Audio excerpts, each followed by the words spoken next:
আজকে খিলজি বংশ নিয়ে আলোচনা করব। না 1290 থেকে শুরু করে 1320 অবধি এই খিলজি বংশের আয়ত্ত দেখা দিয়েছিল।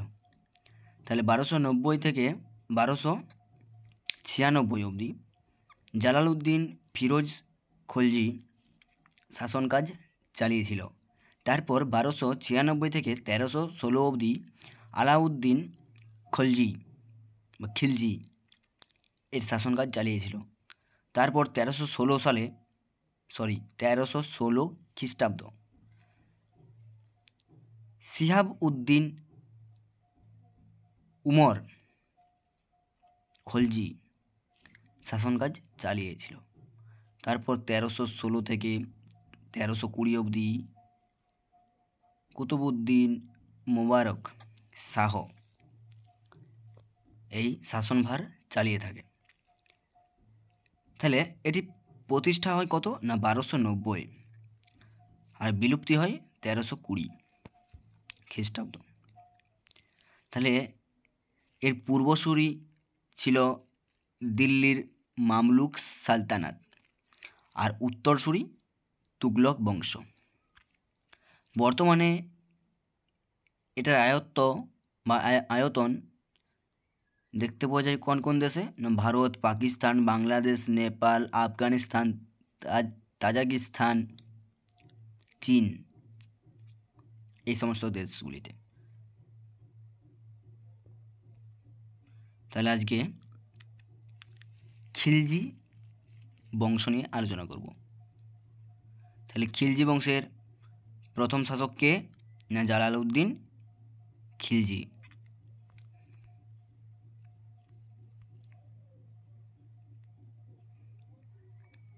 তাহলে খিলজি বংশ খিলজি বংশ ছিল তুর্কি আফগান বংশোদ্ভূত মুসলিম রাজবংশ। 1290 থেকে 1320 সাল পর্যন্ত এই সময়ের মধ্যে এই রাজবংশ দক্ষিণ এশিয়ার বিরাট অংশ শাসন করে। জালালউদ্দিন ফিরোজ খলজি এই রাজবংশের পত্তন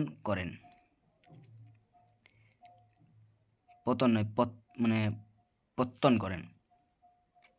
এটি দিল্লি সালতানাত শাসনকারী দ্বিতীয় রাজবংশ।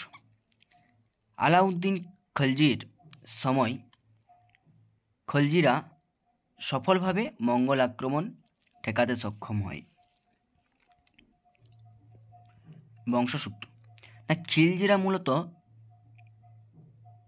তুরক আফগান জাতিগোষ্ঠীর, যারা মূলত তুর্কি এবং দিল্লিতে আসার আগে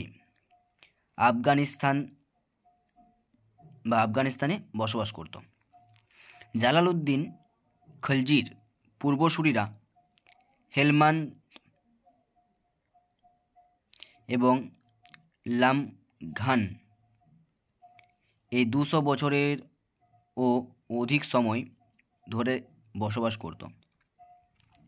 তবে খিলজিদের তুর্কি জাতিগোষ্ঠীর থেকে আলাদা ভাবা হতো, বরং তারা স্থানীয়